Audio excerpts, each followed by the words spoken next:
Recently, Jon Jones vacated his UFC Light Heavyweight title and is planning to move up to heavyweight. Israel Adesanya in a recent interview gave his reaction and said that Francis Ngannou will break him. Look how long it took him to move up to heavyweight finally, and like I was saying, he was expecting me to do it straight away when I've never defended my belt yet. So I've defended my belt twice now. I want to defend it a few more times and then do what I set out to do. But yeah, pot calling the kettle black on his part. So yeah, go put some muscle on your chopstick legs and go fight Francis Ngannou. Watch him break you. I hope he doesn't though. Maybe he does, who knows. Jon Jones reacted and left a comment on an ESPN MMA post saying, "I can't even take this grown man seriously anymore. Go to work with your boys." A 5-round light heavyweight bout between Dominick Reyes vs Jan Blachowicz has been targeted for UFC 253. Dominick Reyes is coming off a unanimous decision loss to Jon Jones, and Jan Blachowicz is coming off a KO win over Corey Anderson. A 5-round heavyweight bout between Curtis Blaydes vs Derrick Lewis has been targeted for UFC Fight Night card on 28th of November. Curtis Blaydes is coming off a unanimous decision win over Alexander Volkov, and Derrick Lewis is coming off a TKO win over Alexei Oleinik. A middleweight fight between Anderson Silva vs Uriah Hall has been targeted for a UFC card on 31st of October. Anderson Silva is coming off a TKO loss to Jared Cannonier, and Uriah Hall is coming off a split decision win over Antonio Carlos Jr. Dana White, the Dana White's Contender Series post-fight interview, gave his reaction to Jon Jones moving up to heavyweight. Well, I know that Jon right now wants to take time and do things that he wants to do. I mean, if you follow him on Instagram, been doing a lot of shooting. He likes to work with these attack dogs and lifts a lot of weights, and I think he's having fun, you know, living his life a little bit. And I think when this whole heavyweight thing plays out, we'll see what works for him. Yeah, I don't know. I don't know exactly what the right outcome is going to be or the right, but we'll see. Marlon Vera on the Believing Me podcast says that Sean O'Malley is an idiot for calling him out. I would say Jimmy Rivera has to be next. We were supposed to fight the 8th of this month, and then when O'Malley started to Eddie Wild, and the UFC was like, wait a minute, O'Malley's calling him out in every single chance he have. So they give him what he wants. He definitely get it. And then now I'm gonna call somebody that's gonna be ranked higher. Like, I will say this as a personal advice: he's an idiot for calling somebody outside the rankings. He took my spot when they robbed me with Sonja Dunn. They give him my rank. I was like, okay, cool. Take it what you have. Now I'm gonna work my way back. Now I beat him. I'm gonna take his spot, and I believe I might go a little higher because all the hype. Because this is about hype. Whoever make the rankings is a popularity contest.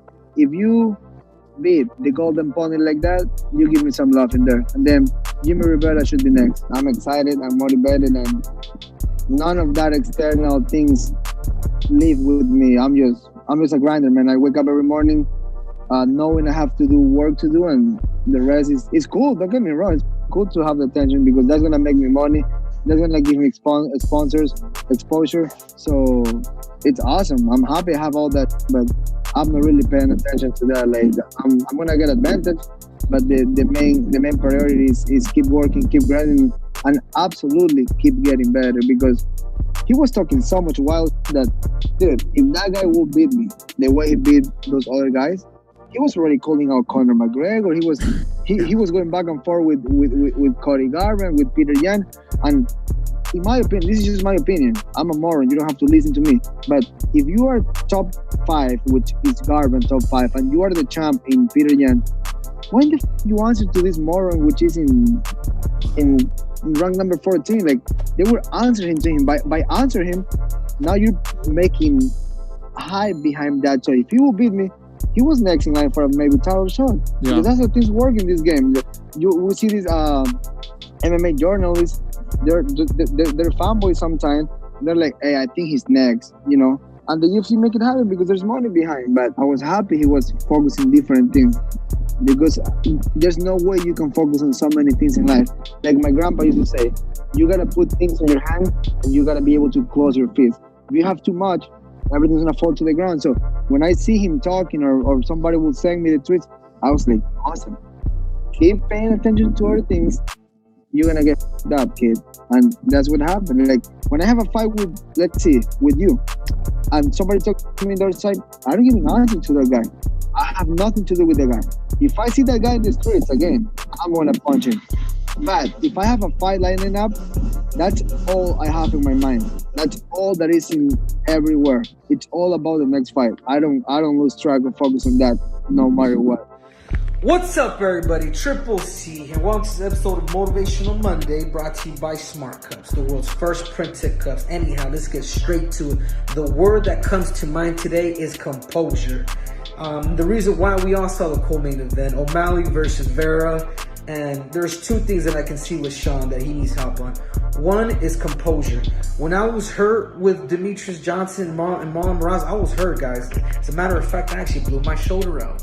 I sprained my ankle prior to the fight with Marlon, and I blew my shoulder while he was kicking me. With Demetrius Johnson, same thing. He hits you on the peroneal nerve and numbs your leg, and you go wobbly.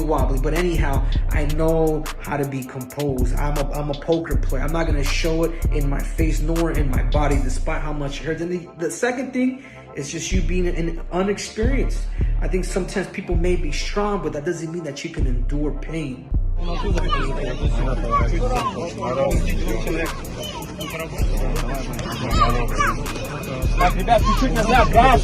we finally got the contract.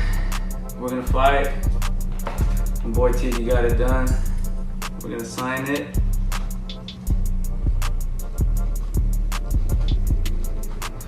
And there it is. Contract signed. October 17th. Location is to be announced. Thank you. Time to get to work. Get to work.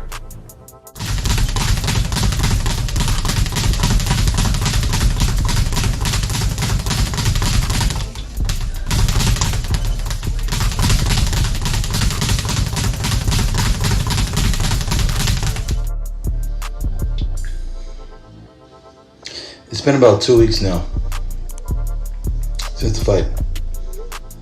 I'm itching for another one. Vic, you got your opportunity right now to get your shit together. If that's what you want to do, bring your ass up. Let's go. I'm coming back. Who wants to go? Kenny Florin on the Anik and Florin podcast gives his thoughts on Stipe Miocic's victory over Daniel Cormier. Yeah, I thought it was a pretty clear win for Stipe as well. You definitely have an argument that he won the first round. I thought he was a little bit busier earlier in the fight. If I'm being honest, I thought Daniel did a great job of turning it up late in that first round. And he was winning that second round, but at the very end, Stipe able to steal it and getting the knockdown, getting that mount, landing some heavy shots, creating that hematoma, I believe, originally over the right eye of DC in that second round.